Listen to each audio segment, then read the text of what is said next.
Welcome to the Disability Benefits Channel, folks. I'm your host, Emmett Irwin, and today we are with Adam Zimmerman, the estate planning guru with Pathfinder Law, and he is here to talk to us about estate planning in the pandemic. Welcome, Adam. Thank you so much, Emmett. Glad to be here. Glad to be with you. Glad to have you here. Thank you for joining us. And a lot of our viewers are thinking right now about the situation and how to protect their loved ones. First, I want to talk about parents with minor children. How do parents plan for sickness, disability, or death in this situation? Sure. So there are two considerations that we're going to have for parents as they're thinking about how to care for their minor children. One is the event of incapacity. How do you make sure that the child is taken care of by someone making decisions for you? You know, your financial decisions, your medical decisions, and who's going to also make sure that the family is still cared for. And you can prescribe for that in your financial power of attorney to allow for personal and family maintenance. That's part one. Part two ends up having to do with in the event of death. Two parents in the household, upon the second to die, what happens with the kids? Who takes care of the kids? Where does money go? How's money taken care of? How is money held for the benefit of the children? So what we look at doing in that situation is that we designate in the will as to who's going to be the guardian of the children. And then we're going to also look in the same document to do a testamentary trust, a trust that is just created for the benefit of the children to hold the money for their typically health, education, maintenance, and support. And I think a lot of parents worry about who's going to take care of their kids, who their kids are going to live with if they die. And what you are saying, correct me if I'm wrong, is that in a will, that person or people can be named. Right. They're nominated in the will itself. So the guardian, you say, look, I want to choose my brother to serve as the guardian of my children if something happens to me. Courts are usually pretty good, unless if they're given a reason not to follow it. They'll typically follow it. Without prescribing as to who the guardian is, you may end up with unintended internal fighting within the family. So, you know, both sets of grandparents want the grandchildren, ends up being a court battle. So silence, unfortunately, can cause some issues within the family. Okay, good to know, good to know. And so as the children get older and turn 18, they're not minors anymore. Usually the children would be able to take care of themselves as adults, unless they are disabled. And what kind of planning would you do for an adult disabled child? So there are a couple things that we're going to need to take a look at. As soon as the child reaches 18, they're of the age of majority. They can technically, at that point, make decisions for themselves. Where in a will, you could nominate as to who the guardian would be for your minor child. In a will for a child with disabilities that's over the age of majority, you can't prescribe the same way. So a couple things to think about. The child's turning 18. Does the child, in fact, have the capacity to be able to sign power of attorney, advance directive, so that the parents can work with the work on behalf of the children in order to try to effectuate whatever plan is necessary. Then you also have to look at, would a guardianship be needed? And that's depending on the situation. It's situation dependent, and you have to look at what's going on with the child and the circumstances that they're in. The next part is that, as I just mentioned a minute ago, you can't prescribe as to who the guardian is in the will, but you can set up a trust for the benefit of that child. If you die and the child's receiving governmental benefits, the last thing you want to do is disqualify them from receipt of those benefits. How do you do that? You put the money into a specific kind of trust. The trust protects the money, holds it for the child's benefit, but it doesn't result in a governmental benefits being denied or ended or the person being disqualified. I'm seeing that in my own practice with disabled people, that governmental benefits from the Developmental Disabilities Administration, for example, can be worth millions of dollars over the lifetime of a person. So we definitely want to protect those benefits any way we can. Even more so the medical benefits, right? Yes. And the DDA benefits are technically medical benefits. They're not cash benefits paid to a person. They are benefits paid to a group home, for example.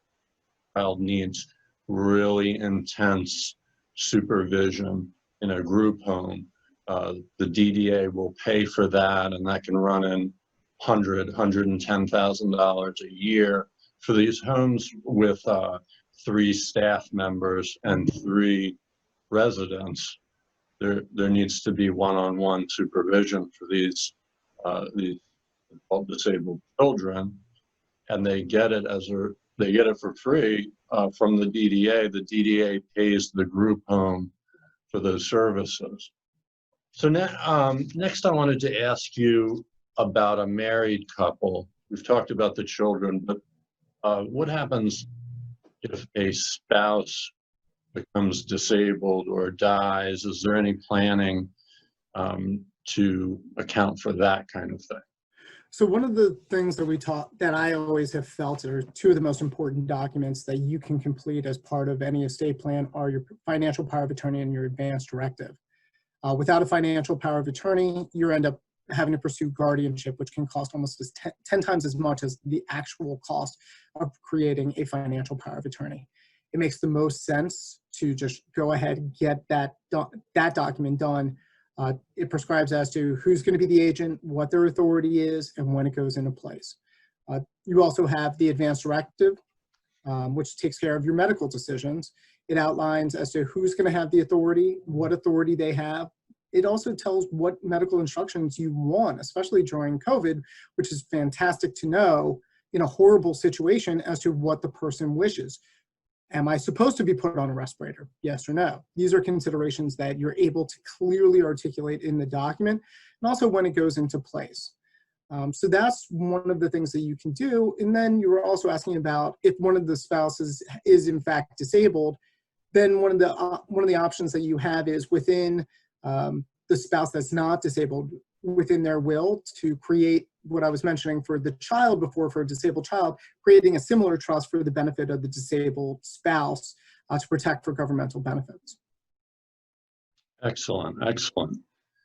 We're talking right now about all these documents that need to be signed and perhaps notarized. So coincidentally enough, I got a call yesterday from an older gentleman. He said one of his loved ones is in a nursing home right now, does not have a power of attorney, does not have an advance directive or a healthcare power of attorney, and needs these documents desperately. But he's not allowed into the facility, and no one else is either. Yeah. So what can someone do in this kind of situation? That's a great question. So we're going to start back on March 30th when Governor Hogan executed that order, which allowed for remote notarization. So that's step 1, but that doesn't allow for the signing of estate planning documents. But you fast forward to April 10th, in which the governor did sign an executive order saying you can continue doing advance directives, powers of attorney, last will and testaments, and you can do them by this kind of platform. Except we're not able to use Zoom. We have to use something like GoToMeeting or WebEx. Those are platforms that are acceptable in accordance with the Secretary of State's requirements. So we've been able to continue executing estate planning documents since April 10th based on those orders. Okay, so I just want to nail that down for a second. So sure. Jane Doe is in a nursing facility right now, and she is in her room, and she wants to execute a power of attorney, a financial power of attorney, which requires 2 witnesses and a notarization how do we get that document to her to sign? That's a great question. How do we witness it? And then how do we notarize it? Okay, so I have the call with the nursing home resident, and she says to me, Adam, I need a power of attorney advance directive. We talk about who the agents are going to be for each of the documents, explain what her wishes are, when everything goes into place, not a problem. We send the documents over to the nursing home, so we can either mail them to the nursing home or the nursing home can print them off on her behalf. And what'll happen is I use the platform GoToMeeting, just because I found it to be an easy platform to use. We'll arrange a meeting. I'll need to have 2 witnesses that are not, one of them can't be me because I'll be the supervising attorney, because an attorney has to do an actual certification to the document being executed. But at the same time, I can serve as the notary, and then perhaps Emmett or someone else can serve as the other witness. So it still can be done. It's a little bit different than what we had been doing, but I have found that it's not so bad. Things are getting done relatively quickly.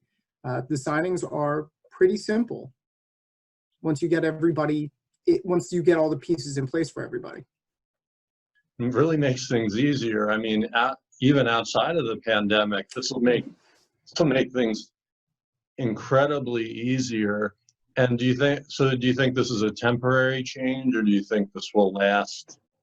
Well, the remote notarization was going in place effective in October, no matter what. In terms of the remote signing for wills and advance directives and power of attorney, that's a great question. I'm hoping it does. It quite honestly makes it a lot easier for so many people to be able to get their documents done. We'll see what happens as a result of this when the emergency order is rescinded. We'll see it'll probably end up in the legislature next year in order to make a final determination as to whether this can continue or not, because it did suspend certain requirements per statute. And do you think there's a potential for abuse in these situations at all, on top of the potential that there was before? Do you think there's an increased potential for abuse? I'm not in the same room as the person, so it definitely opens the doorway to that. We take certain safeguards when having people draft documents, or when we prepare documents on people's behalf. There's a certain value to sitting in the room, making sure that there's no one else in the room. I don't know. I have a window in front of me. I don't know who's sitting behind them or sitting off camera. There is that potential, and that may be what causes some level of concern for going forward. The best that we can just continue to do the best that we can, look at the situations based on our experiences and evaluate it accordingly. There have definitely been situations during this where someone's called me up and said, hey, this person wants a power of attorney. I'm like, I don't really know. I'm a little bit uncomfortable with some of the situations, some of what's being said. And so I've balked at doing it just because of that. Right. But if it doesn't pass the smell test, you're probably going to, especially when you're an experienced planner, you're going to have a better sense as to what's going on. It doesn't mean it's perfect by any sense of the imagination, but you're going to maybe be able to tell this doesn't seem quite right, and maybe it needs to hold off.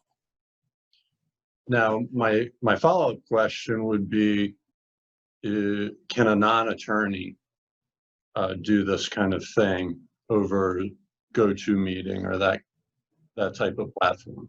The order was pretty clear that it requires the certification of an attorney.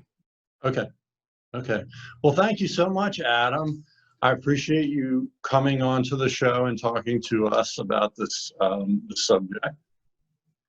I appreciate you taking the time to do this with me. It was a great conversation. I'm happy to do this.